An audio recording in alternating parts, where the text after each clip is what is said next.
Oi, Oi, boa noite. boa noite. Tudo bom, você? Tudo bem?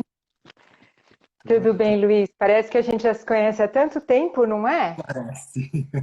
Uau! Eu falei, uau, Lá vamos lá. tá bem assim de luz? Tá bom. Eu tô vendo bem. Tá? Assim? Difícil aqui Já? na minha casa. Tá bem? É, difícil. Mas tá bom, tá bom. Deixa o pessoal entrar um pouquinho aqui, tá o povo entrando. Aí a Tá gente bom. começa, né? Deixa eu pôr aqui as Sinal tá bom. improvisações para o celular ficar parado. Pronto.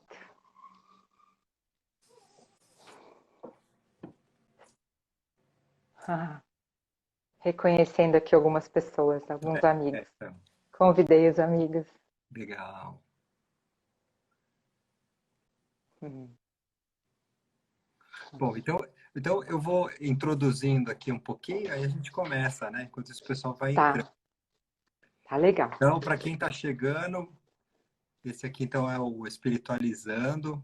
A ideia dessas conversas é trazer a espiritualidade para uma dimensão bem palpável, buscando, assim, o espírito que está nas pessoas, nos fazeres, nas coisas. O espírito tem sempre uma característica do insondável, do sutil, daquilo que não é bem percebido através da palavra, né? E que talvez seja melhor expresso com outras formas, né? Outras artes, outras formas de ver o mundo, né? Então, eu tive o prazer recentemente de conhecer a Silene através da Sueli, né? É até uma história interessante, porque na realidade eu que localizei você e passei para ela, é uma história curiosa, e aí vocês tiveram um encontro super fantástico, e eu aqui ouvindo as histórias, né? E aí, então, eu gostaria de apresentar, né? Aqui é a Silene Janotti, ela é antropóloga, arte educadora, ceramista, né? E diante de tudo que a gente conversou e que eu ouço aí dos estudos, né, sobre a arte cerâmica, eu achei que era uma boa ideia a gente conversar sobre esse espírito, né, que tem nesse trabalho. E aí eu queria começar para que as pessoas que não te conhecem conhecessem um pouquinho, falar um pouquinho de você, do teu trabalho, para a gente começar o bate-bola. Tá. Então, nessa ordem que você colocou, né, eu realmente tenho essa formação universitária, né, eu fiz ciências sociais, me considero antropóloga, e também fiz, na verdade, geografia na USP, eu gostava muito de estudar. Então, eu sou geógrafa pela USP, antropóloga pela PUC. Aí depois, muitos anos depois, eu voltei para a educação e fiz mestrado na área de educação. E recentemente estou desenvolvendo uma pesquisa no doutorado também, em arte e educação, em estudos de culturas tradicionais. E eu tenho uma formação híbrida, porque paralelamente, desde os 18 anos, como eu vou contar aqui, eu sou aprendiz de cerâmica, da arte cerâmica. E chegou uma hora que eu resolvi unir as duas Sirlenes numa só, né? Porque eu sempre me senti dividida. E isso aconteceu quando eu tive a sorte de ter orientadores no campo das pesquisas que, que chamavam isso em mim, né? Falavam, Silene, seja uma só, vamos unir esse trabalho que é de ateliê, que é expressivo, com o trabalho da educação, com a reflexão sobre como o conhecimento se dá, como a gente pode formar professores para que eles tenham uma abertura para as artes, né? Qual o papel da arte na formação dos educadores, qual o papel das linguagens expressivas da arte nos primeiros anos da infância. Foi sempre esse o meu lugar, né? E eu sempre achava que a cerâmica era um hobby paralelo a tudo isso. Nossa. Mas eu tive, como eu te falei, uma sorte de que as pessoas que vieram me orientar na banca de qualificação disseram assim, mas qual é o contato que você tem com as crianças? É no seu ateliê? Então fala sobre isso, fala sobre a oficina de crianças, né? E aí o que eu fui vendo, o que eu fui aprendendo com elas, eu fui refletindo sobre a minha maneira de conduzir essas oficinas e mudando essa minha maneira de conduzir, eu fui experimentando outra escuta, outro olhar, porque as crianças se interessavam, porque as crianças faziam. E aí eu fui percebendo esse potencial que a argila tem de falar de nós mesmos, falar, de ser um oráculo quase para as nossas buscas. E as crianças perguntam com muita naturalidade, né? Então as questões que elas se colocam para essa materialidade também são muito francas. Eu fui recolhendo isso, fui olhando para isso e fui conseguindo construir uma compreensão. Então, de fato, é isso. Eu fui juntando, mas foi um percurso longo. Foi um Da vida percurso, inteira, né? de 25, 30 anos de trabalho. Em termos de formação, de reflexão, de formação acadêmica, é essa a história que a gente pode dizer. De formação pessoal, eu sou a quinta filha de um casal que é segunda geração de italianos no Brasil, no interior de São Paulo, e que o seu Antônio e a dona Rafaela, ela uma professora de ensino primário, né, como se falava, Sim, primário. e ele não tinha formação alguma, fugiu da escola. Os irmãos estudaram, mas ele era muito arteiro. E ele fugiu da escola e quando alguém pergunta, ele tinha uma loja de transformadores. Lembra que tudo que a gente liga na tomada, Sim, tinha o a gente precisava de transformador para proteger. ele tinha uma pequena fabriqueta de materiais eletrônicos, vendia transformadores, mas quando alguém perguntava para ele, Antônio, o que você é? Ele falava, eu sou pescador. Pescador. Ele adorava pescar. Era o Então, que ele ele era. tinha, ele tinha carteirinha de pescador. E carteirinha mesmo, para autorização para Então, para pescar poder em usar. lugares. E então ele era um contador de histórias, né? Como todo bom pescador, né? E então eu tive essa formação por parte de pai, de viver dentro de uma oficina, e por parte de mãe, uma, uma preocupação, uma importância de que todas as filhas tivessem uma formação universitária, que todas as filhas fossem autônomas, né, independentes. Mamãe era de uma geração que nem todas as mulheres trabalhavam fora, e ela cumpria 2 jornadas de trabalho.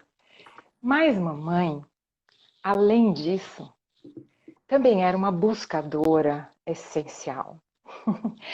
Eu me lembro, assim, espiritualmente, né? Agora entrando um pouco no nosso tema, né? Da onde vem as meus primeiros contatos com a espiritualidade, né? A minha mãe, eu me lembro, eu era pequenina, eu estava embaixo da mesa e uma vizinha, uma senhora japonesa de origem oriental, ela vinha na nossa casa, ela passava um nanquim preto na minha mão e depois ela fazia assim e ela falava, o rim dessa menina não é bom. E aí ela fazia toda uma leitura e me oferecia chás e depois a minha mãe e ela ficavam muito tempo cantando uma cantiga que o som eu só fui reconhecer quando eu fui a uma missa de 42 dias de morte de uma amiga, do irmão dessa amiga, enfim, num templo budista. cantava algo como Namyo Renge Kyo, Namyo Renge Kyo, Namyo Renge. Eu, quando estava lá na missa desse irmão da amiga, eu falei, gente, essa canção, né? Eu conheço. Me lembrei de mim embaixo da mesa e a mamãe tendo algum contato com o budismo.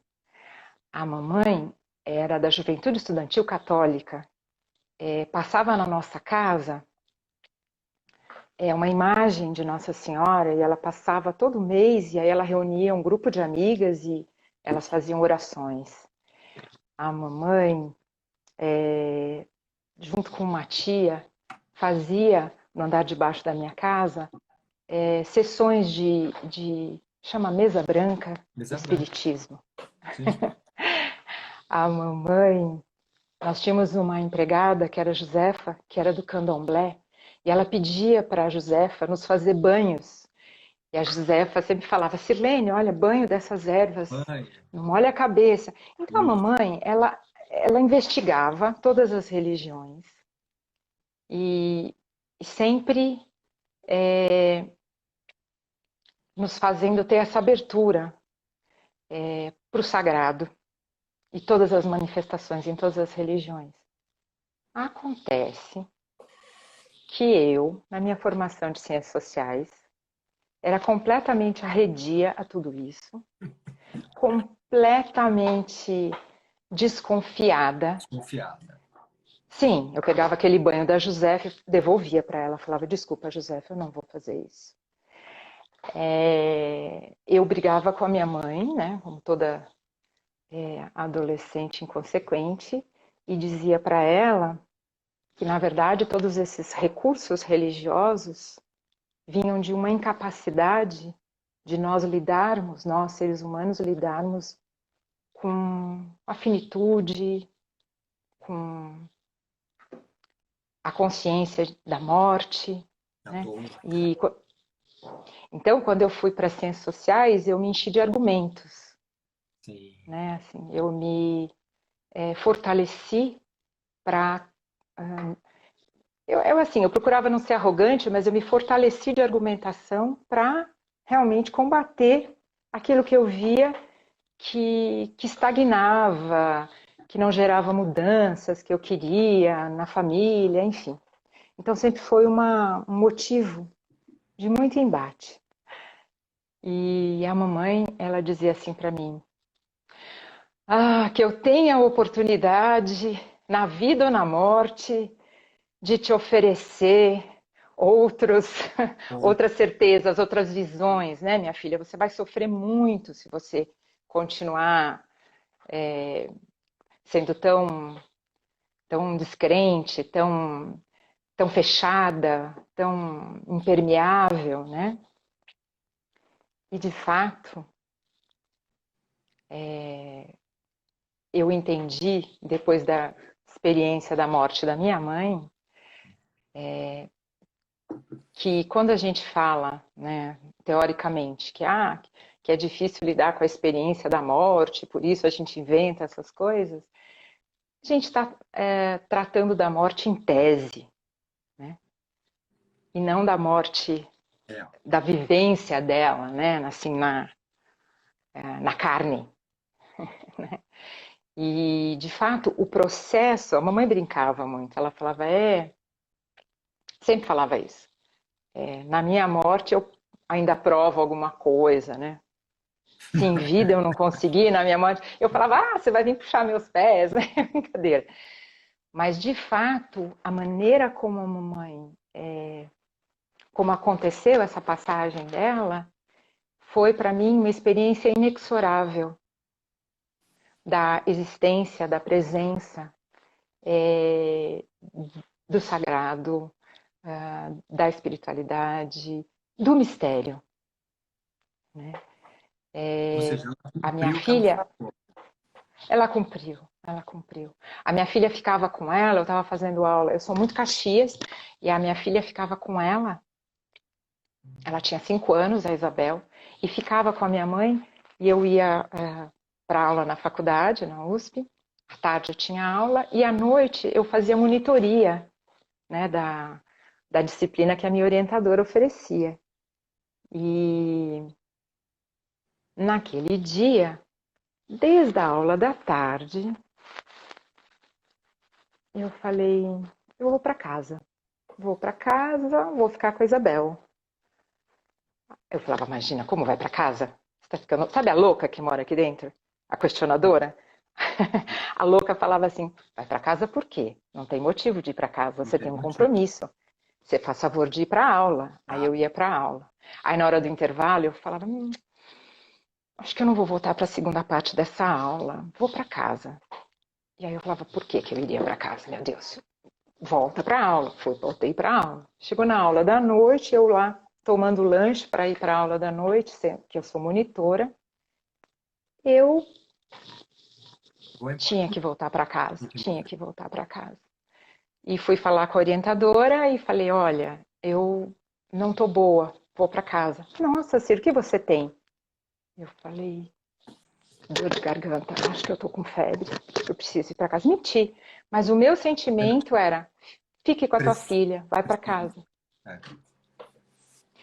E eu fui, peguei minha filha, jantei com a minha mãe e fui para minha casa. E dali algumas horas, a minha sobrinha que estacionava o carro na casa da minha mãe, quando foi deixar o carro lá, entrou em casa e viu minha mãe. Ela tinha tido um AVC. Então, a minha filha ia dormir com ela, como dormia toda quinta-feira. E essa situação e o entendimento que eu tive de que aquilo era definitivo, porque as minhas irmãs levaram ela para o hospital e as minhas irmãs falavam, daqui a pouco a gente leva para casa, sabe assim, à toa. E para mim estava muito claro que eu não conversaria mais com a minha mãe, mas era uma certeza que vinha de um lugar que eu conheci naquele momento. Eu nunca tinha. Era intuição pura, né? É um mistério. Né? Mas que ele se afirmou para mim a sua existência. Né? Isso que você chamou de intuição. Que tem vários nomes, né? Tem vários nomes, né? Para mim, eu percebi em mim a abertura para essa escuta. Né? Eu percebi em mim que não é aqui. Que é aqui, né? Sei lá, que é no todo. E que te dá algumas certezas. Então, eu falei para as minhas irmãs, olha, estou achando que... A mamãe ficou 4 ou 5 meses internada na UTI. Nossa. Em coma. E os meus amigos dela, né, que ligados aos estudos espiritualizados dos grupos que ela frequentava, todos eles davam notícias para a gente, né, do que ela estava decidindo. Olha. E eu falava, ué, e pode decidir? Aí eles olhavam para mim, ela pode. Enfim, histórias, muitas histórias, mas que eu acho que tem esse divisor de águas para mim, que é um momento em que eu percebo essa escuta, que eu percebo essa presença, eu percebo a minha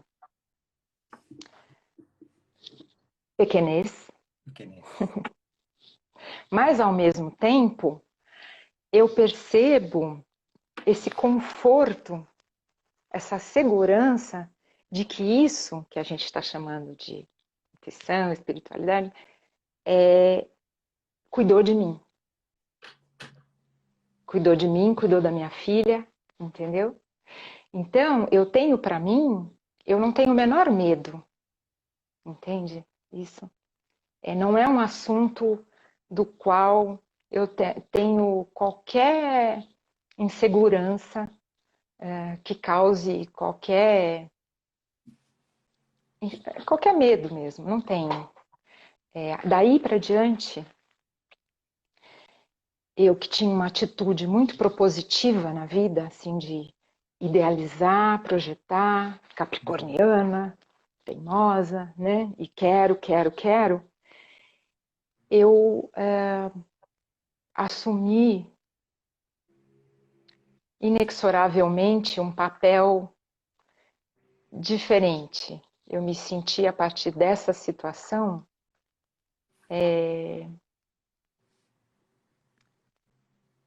eu entreguei, entendeu? Eu assumi, eu me senti tão acolhida, confortada e segura,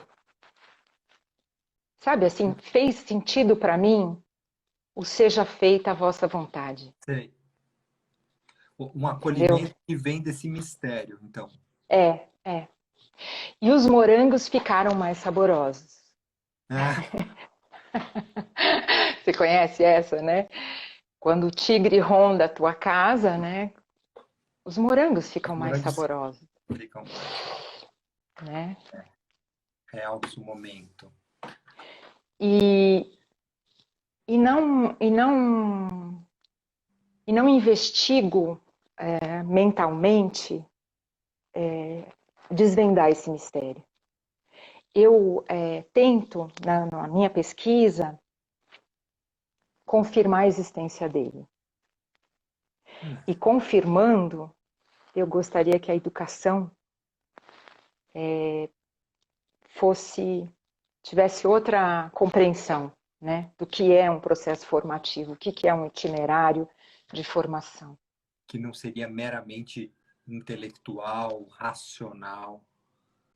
Seria Que não isso? separasse, que não separasse o intelectual de todas as outras dimensões, Das outras né? dimensões.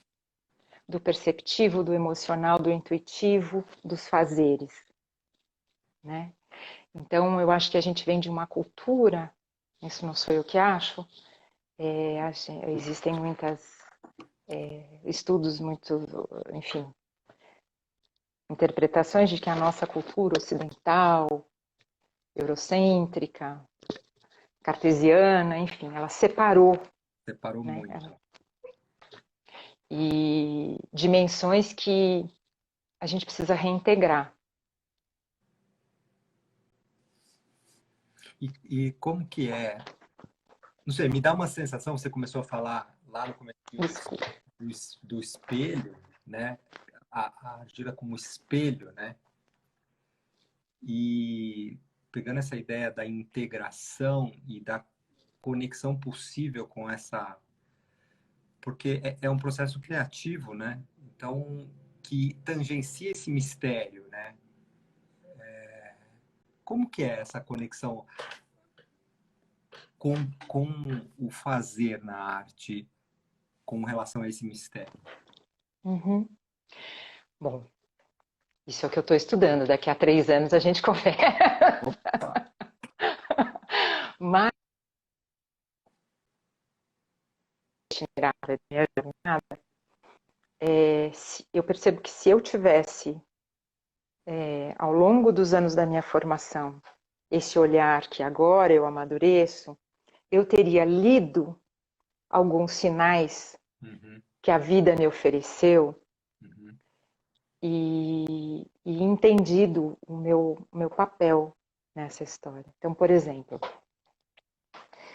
quando eu tinha 12 anos de idade, 12, eu estava na cidade dos meus pais, que é São Carlos, e eu fui com uma prima visitar. Eu tenho um monte de história para contar, você vai me cortando aí. não, é isso, porque na realidade, se a gente for pensar, a história é o jeito onde a gente transmite, né, Né? isso tudo. Uhum. Bom, eu tinha 12 anos, eu estava com uma prima na cidade dos meus pais, que era São Carlos, e lá havia não é um zoológico, é como se fosse um zoológico, mas assim, é interessante porque os animais ficam soltos e você passeia por algumas trilhas. Tipo um safari, assim. Mas quando os animais são perigosos, tem até vidro, assim, né? É um parque ecológico, é esse o Parque nome. ecológico. E aí, eu, passeando assim numa ponte, vi numa lagoa uma trombinha saindo de dentro da água. Uhum. Eu falei, nossa, não era só bicho brasileiro? O que esse elefante está fazendo aqui, Sim, né? Aí ele saiu o rosto inteiro, né? Quando saiu o rosto, eu falei, ai, coitado desse burrico, ele tem esse nariz horroroso, né? Eu fui pensando, né, as camadas. Aí saiu inteiro, e eu falei, nossa, que rinoceronte mais esquisito é esse, né? E Olha. peguei a minha máquina, que naquela época era aquele 12 poses, Uhum, sabe? lembro. E tirei, lembra? Todas. 10 das 12, eu tirei 10 fotos daquela anta. Era uma anta que saía da água e que eu não conhecia. A minha prima até brincou, falou: Ah, isso é uma anta, prima. Como você não conhece uma anta? E ficou Eu entre o tirei muitas. rinoceronte, o elefante, o burro. É um porco, o que que é isso? Não sei se dá para ver, mas essa é uma das fotos Olha, originais. originalíssima. E esse animal é como se fosse meu totem, sabe? Ele sempre foi assim. Eu adoro, me atrai, desde que eu tenho 12 anos. O nome do Com ateliê muitos. Tapir é em Tupi, o nome da anta, né? O nome do meu ateliê é Tapir. Quando eu entendi que Como foi o assim? quando, né? Peraí, Calma. como assim? Eu não entendi. Quando eu tinha 12 anos, eu vi essa anta. Quando eu tinha 18, eu estava em uma viagem com os amigos e eu passei numa cidade, voltando do Rio de Janeiro para São Paulo, eu passei numa cidade que se chamava Cunha. Se chama, existe até hoje. Sim, sim. Em Cunha, hoje são muitos os ateliês de cerâmica. Muitos. Sim. Naquela época, haviam alguns, uns 6 ou 8. Hum, E eu, quando vi ateliê de cerâmica, na verdade a gente passou por Cunha porque precisávamos desviar da Dutra, que estava com o trânsito muito carregado. olha. E nesse desvio, eu entrei nessa cidade, vi as placas, ateliê de cerâmica, e eu falei, eu quero conhecer. Os meus amigos me fizeram esse favor de me deixar entrar num ateliê, Gilberto e Suenaga, é um casal. E o Gilberto, quando você vai lá, ele te explica tudo sobre cerâmica, tudo, tudo, tudo. E começou então a mostrar isso, mostrar o forno. Os meus amigos perguntaram quanto custa, quanto custa, quanto custa, né? As Uhum. peças que eles tinham. E eu perguntei, como você faz? E aí ele falou, vem cá. E aí ele ia já me levando no lugar onde ele retira a argila. Os amigos falaram assim, não, Deixa, gente, vamos almoçar. Os deixa eu amigos foram perguntar, almoçar. o que que te pegou nesse momento? Porque assim, todos queriam comprar alguma coisa e você foi em outro lugar. Como faz? O que que te captou ali? Então, um fascínio absoluto, uma adesão, uma coisa assim de que eu preciso disso na minha vida, né? Olha, Assim, uma coisa, né? Um reconhecimento. um reconhecimento. É. E aí ele queria me levar para mostrar onde ele pega argila. Os amigos falaram, vamos almoçar. Eles foram, E você eu ficou. fiquei ali. 3 horas depois, os amigos voltaram. Os amigos fizeram as compras. Xícaras, potes, tarará. E para todo mundo, o Gilberto pegava uma xícara pequenininha, embrulhava, ó, esse presente é para você. Aí para outro ele dava um pratinho, ah, esse presente é para você. Eu falei, nossa, fui lá, comprei uma pecinha que era uma modelagem que o filho dele fez, na verdade, era uma máscara. O filho brincou, né? Eu falei, eu vou comprar isso daqui, seu filho, né? O filho estava vendendo ali bonitinho. Ele falou, tá bom. E aí ele me deu isso aqui, ó. Ué, isso é um cone? Então, é um cone pirométrico. Ah, Você que já estou entendendo tá, do tá assunto. entrando. É um cone pirométrico, ou seja, é algo que a gente coloca, para quem não sabe, está nos assistindo, é algo que a gente coloca dentro do forno e nessa condição, e conforme a temperatura chega, ele derrete, a gente desliga o forno, porque a gente vê isso, né? Então ele cai com a temperatura e fica assim. Entendeu o que ele me deu? Entendi. Ele te deu, ó, Então, mas eu não entendi na época. Claro que não. Entendeu? Eu não Entendeu? entenderia há 6 meses atrás. Não, mas eu não entendi simbolicamente, entendeu? Mas Eu não você entendi que sabia. ele disse. Mas você não Eu não sabia nem que entendi. era um cone também. Não sabia nada. Não, ele me explicou, ele me Ah, explicou. E eu poderia dizer, nossa, que legal. é mesmo, eu vou ser ceramista, Mas você não entendeu. entendeu? Eu não entendi. E por que que eu não entendi? Porque eu ainda estava naquela fase de brigar com a minha mãe, exatamente, né? Você, Porque quando você fala de ter outra visão, nesse momento você teria acelerado o processo, né? Assim, tipo, entrado em contato com ele sem resistência. isso aqui ficou na janela da minha sala uns 2, 3 anos, entendeu? Olha, E eu falava, nossa, mas por que ele me deu isso e não me deu uma xícara? Né? Porque era aqui a minha leitura de mundo. e Entende? Assim, eu não recolhia os sinais. olha que encontro bonito, né? Porque ele reconheceu em você. Você não Eu se fiquei, reconhecia, né? Mas ele te é, reconheceu e te sim, entregou, tipo assim, sim, é. muito bonito. É muito, então são sinais assim que eu acho que se a nossa educação, Uhum. né, assim, nos fizer atentos, nos educar, educar a nossa escuta, educar o nosso olhar, educar a nossa percepção, para recolher e olhar para isso de outra forma, a gente vai dar valor para esses acontecimentos. Ele viu em mim isso, eu deixei aquilo guardado. Muito tempo depois, eu busquei, continuei apaixonada por cerâmica, busquei cursos de cerâmica em São Paulo, levei peças para o Gilberto queimar no forno dele. Enfim, teve todo O Gilberto era o amigo que te um levou, que te Não, levou. o Gilberto era quem me deu, Ou quem te deu, tá. o ceramista. E aí eu fazia peças utilitárias, e a única coisa o único objeto que eu fazia que não era utilitário era um animal. Eu adorava modelar Ah, antas, olha, como essa daqui. olha. Eu adoro, adoro. Esse aqui é uma queima que se chama racô, enfim, tem toda uma. É. E sempre modelei antas e sempre dei antas para as pessoas, tinha aquela brincadeira sobre a anta. Teve uma artista plástica dinamarquesa que veio para São Paulo, para o Brasil, durante uns 12, 15 anos. Ela vinha todo ano e ela era uma grande educadora, além de era uma arte educadora maravilhosa. O nome dela é Anne-Marie Rom. O pessoal da arte e educação conhece. E ela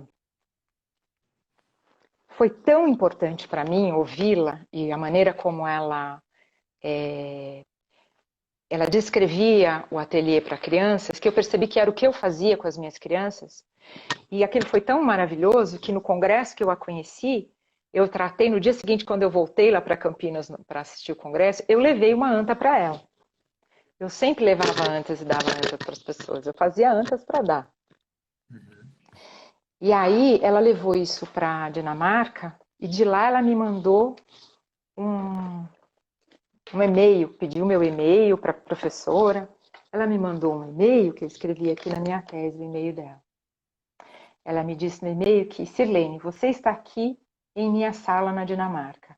O seu espírito está aqui através da sua escultura de cerâmica. A sua anta gosta da sua vida aqui na Dinamarca. Ela está em uma sala quente, onde olha, através da janela, o lago e algumas árvores. Obrigada, Sirlene, por essa forte e maravilhosa peça de arte. Essa pessoa, ela é de uma sensibilidade que ela sabe que os objetos não são só meros objetos. Os objetos carregam toda uma simbologia. Um espírito, né? É. E aí, nesse dia mesmo que ela me mandou esse e-mail, eu não sei porquê, eu abri um livro de cerâmica indígena que eu tinha esse livro há muito tempo E eu nunca tinha aberto para estudá-lo, e nesse dia eu estudei, e a Miriam Gabay, autora desse livro, dizia que a anta Aham. está presente na mitologia de várias tribos indígenas. Para os Assurini, uma nação indígena de bem pouco contato lá da Amazônia, Uhum. foi esse animal que amassou o barro do fundo dos lagos, trazendo-o para fora, criando a terra sólida para que outros animais pudessem sair das águas, tornarem-se terrestres, mamíferos e humanos. Nossa.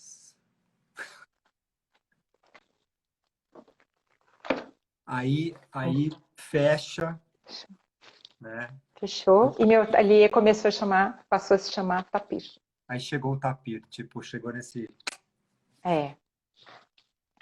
Então eu tenho essas histórias assim que foram compondo um olhar, né? Quando alguém chega para mim e diz, olha, eu quero ser sua aluna, eu quero fazer isso, e me mostra uma peça, Uhum. tá, ok. Aí depois outro dia ela chega e fala, olha, agora eu quero fazer essa outra, me mostra outra peça. Uhum, tá bom, eu vou orientando.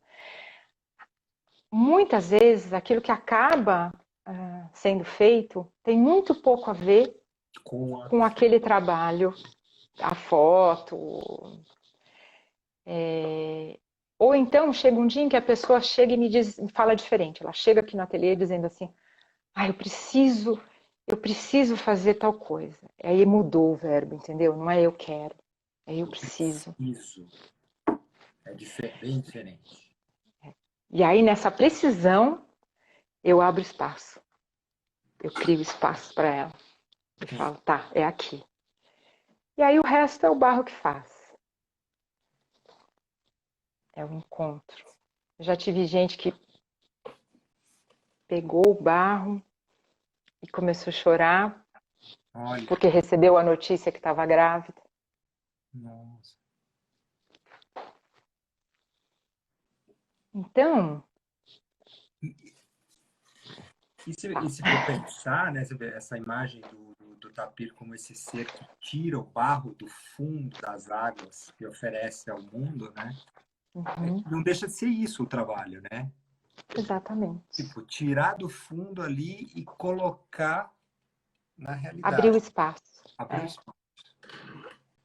Porque eu não sabia o que eu queria com isso. Por que eu estou fazendo cerâmica? Para vender pote? Para vender xícara? Ok, eu gostava. Mas não era isso. Mas não era isso. Entende? Antes de ser produtora de objetos para venda, eu sempre fui mestre de ateliê. Olha. Né? Sempre fui. Né? Eu aprendi com as minhas alunas. E então eu entendi o lugar, né, disso na minha vocação. E essa é interessante porque o barro, em várias tradições, é exatamente o elemento da onde o homem é criado, Exatamente. né? E ele tem uma capacidade não sei, eu tive poucos contatos com argila, mas todas as vezes que eu tive foi algo intenso, né? E essa conexão das pessoas que você vê ali trabalhando com você é uma coisa que toma uma dimensão que a gente diria assim, luminosa, né? Ela é meio transcendente, é um fascínio, e a pessoa vai pondo para fora o que é dela. Seria isso, assim? Vai aprendendo a isso, né? Isso vai acontecendo, entendeu? Aprendendo a tirar o barro lá do fundo, E a pôr para fora, entende? ou É seja, um tem um trabalho. aprendizado para fazer isso. Exatamente. Exatamente. Eu acho que existe uma identificação, quando a pessoa escolhe uma matéria, uma materialidade, é porque ela sabe que essa materialidade, Uhum. ela sabe, não é aqui, mas ela sabe Sabe? que essa materialidade tem uma propriedade que vai viabilizar o que ela precisa expressar. Expressar.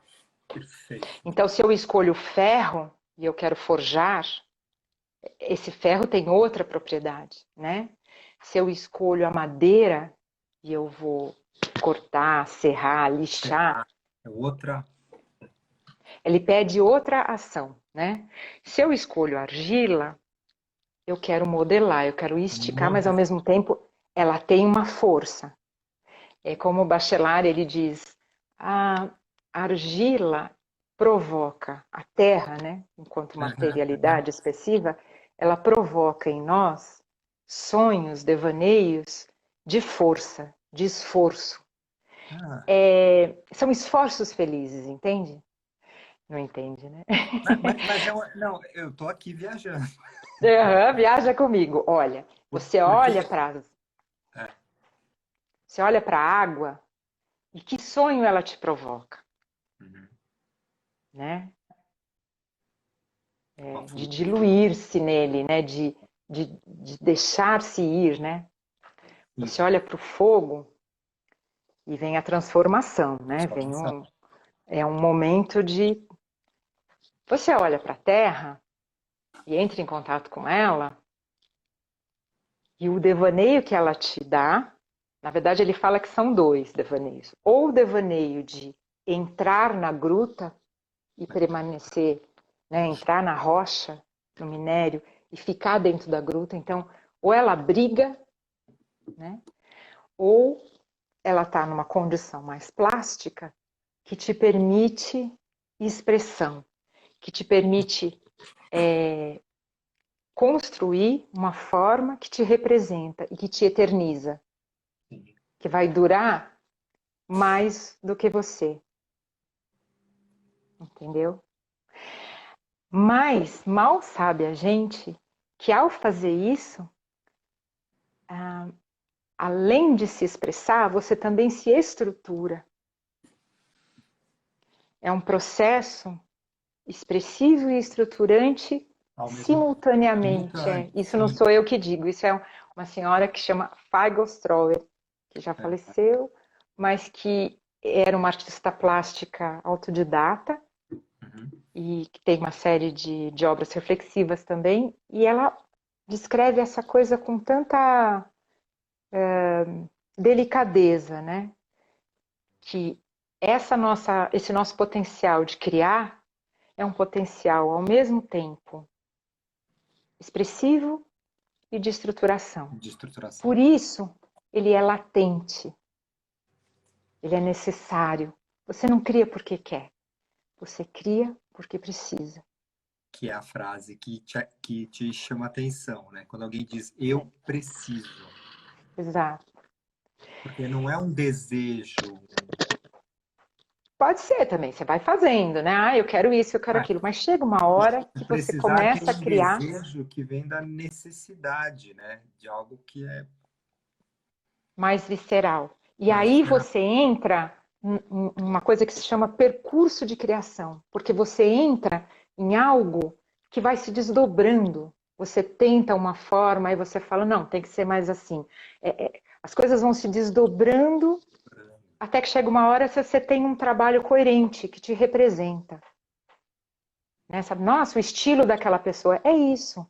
É isso. O estilo de alguém é o desdobramento desse percurso. A pessoa entrou num percurso. É um pouco, me veio, porque tem a imagem, né, do espírito sendo insuflado no barro, né? Ou seja, então o espírito está insuflado naquela obra ali e você reconhece. Né? E o que você pode atingir é inimaginável. É o mistério. Tem uma história... Tem várias histórias, né, sobre o mestre e aprendiz, né? Então diz que o mestre pede para o aprendiz acender a luminária, acender as velas, né, do templo. E aí o aprendiz pergunta para o mestre, mestre, da onde vem a luz? Aí o mestre vai lá e apaga a vela e pergunta para o aprendiz: se você me disser para onde ela foi, eu te digo de onde ela veio. Ah, ótimo. É um mistério. Não é que não tem pergunta que você não se faça, mas é provável que a nossa capacidade de encontrar as respostas não, ou é bem limitada ou não é pela palavra, né, como eu estou tentando passar aqui. Sim, sim. Eu acho que tem algo que é a experiência, né? Eu trouxe para as meninas aqui do ateliê a ideia de que a experiência é algo que passa por você. São Uhum. vários autores que falam isso, né? Mas a experiência é algo que passa por você, não algo que você faz. Porque senão é um experimento. A experiência, você se expõe e você passa por um perigo. Por isso tem o pere ali no meio, né? Você está exposto e o pere, você passa por um risco. Você está junto, né? Não é uma coisa como você só estudar e a coisa está ali e você está aqui. Não, é uma experiência É. que você está misturada, né? E aí você sai disso com um saber. E você sai transformado. Ou seja, o processo, então, de criação aí também leva à transformação na matéria e à transformação de quem entrou em contato com a matéria. É. Ó, E também, Luiz, transforma quem vê o que você criou. Porque perfeito, perfeito. o que você cria Também carrega transforma o outro. em si, e quando você vê, isso te diz algo, Diz algo. entendeu? Repercute, né? Como na música, né? Fica muito claro na música. O que é uma música? A repercussão, né? Sim. A ressonância, né? Que se diz. É bater em você em algum lugar, né? Aqui, ó, o André está perguntando, então, quando se trabalha com o barro, quem molda quem? Achei meio isso, né? Exatamente. Isso mesmo, André. Quem molda quem? A Faga fala que modelando o primeiro jarro, o homem se criou. Não é o máximo? Ao modelar o primeiro jarro, o homem se inventou. E é sempre assim. Ao criar, é você a matéria nova. Era nova. E nesse processo da arte cerâmica, até o processo parece muito alquímico, né? Porque Bom, tem toda uma aí transformação que passa pela terra, depois passa pelo fogo e pelo ar antes, porque precisa secar nossa, você fica muito bem seco. muito bem seco, senão estoura, né? Você precisou da água. Então você tem os 4 elementos. A arte cerâmica, a princípio as pessoas falam, é o elemento terra. Não, não é só a terra, tem os 4. E participar disso, o que faz com você? Faz você entrar em contato com processos que você não controla. Então você participa, você partilha daquele processo, mas a queima, você tem expectativas, você estuda o que acontece, ainda mais a queima, existe queima elétrica, queima gás, queima lenha, né? A queima elétrica ainda é um tanto mais controlada. Tem uma atmosfera ali controlada, mas o fogo mesmo, da queima gás e a lenha, você não sabe qual peça vai ficar rosada, qual vai ficar azulada, qual vai ficar creme, tendo o mesmo barro e o mesmo esmalte em cima das 3 partes, entendeu? Porque a atmosfera lá dentro, o fogo escolhe quem ele vai lamber. Eu brinco aqui com as minhas alunas que o fogo escolhe a peça que ele vai tirar o oxigênio para continuar queimando. O fogo tem vontade, né? Tem vontade. É. E é interessante que os conezinhos, eu acho muito legais esses cones, porque eles são os que testemunham lá dentro, né? Exato. Então, aí eu tenho sempre E essa vai quando eles caindo. estão curvinhos assim, é como se eles rendessem a homenagem ao fogo e falassem, É, né? Tipo, é, e aí você fala, chegou. Chegou onde tinha que chegar porque o cone deitou, né? Pro fogo, né? é, E é sempre abrir o forno é um momento de mistério, né? Vai se revelar o que está lá dentro. é. E que a gente nunca É, sabe. nunca sabe. É muito, é de uma satisfação absurda quando você abre uma queima. Meu forno é do tamanho de um Fusca, né? Aí quando eu puxo o carrinho, Nossa, depois de 2 dias, né? Porque para ele esfriar, para eu poder abrir, sim, demora. depois de 2 dias, eu puxo o carrinho e vejo as peças. Se as surpresas são boas, a, a, a satisfação é de um tamanho inexplicável. Se acontece alguma explosão, o esmalte não ficou da maneira como você desejava, a frustração é tão profunda. É uma. Mas, mas qual é, dentro desse universo que tem tanto significado, como você faz essa leitura, né? Ela é meramente técnica, tipo, aconteceu aqui isso, aquilo, outro, ou dentro desse olhar para essa peça que estourou, sei lá o que aconteceu, você Uhum. tem um outro olhar. Como que tá Eu isso? tenho vários olhares. Vários. É, envolvem questões emocionais minhas, no momento de decisões de onde pôr uma peça, onde pôr a outra. Envolvem questões do controle da curva de queima, ou seja, eu não esperei, eu fui ansiosa num determinado momento Bem, e bem, corri naquele estágio da temperatura onde eu devia ter dado tempo para essas coisas acontecerem e eu acelerei a temperatura aqui. Então não deu tempo e as coisas, os cristais não se desenvolvem. Eu não dancei na frente do fogo como tem que se dançar. Hoje é dia de revelações. E tudo isso, né?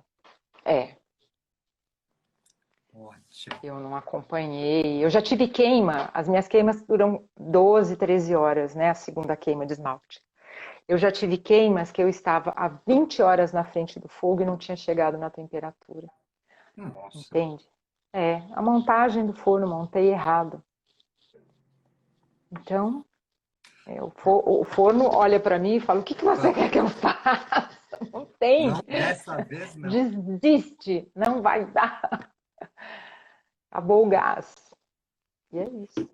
Se a gente vai ter que ir encerrando, senão a gente não vai conseguir salvar essa conversa deliciosa, Tá bom, meu querido.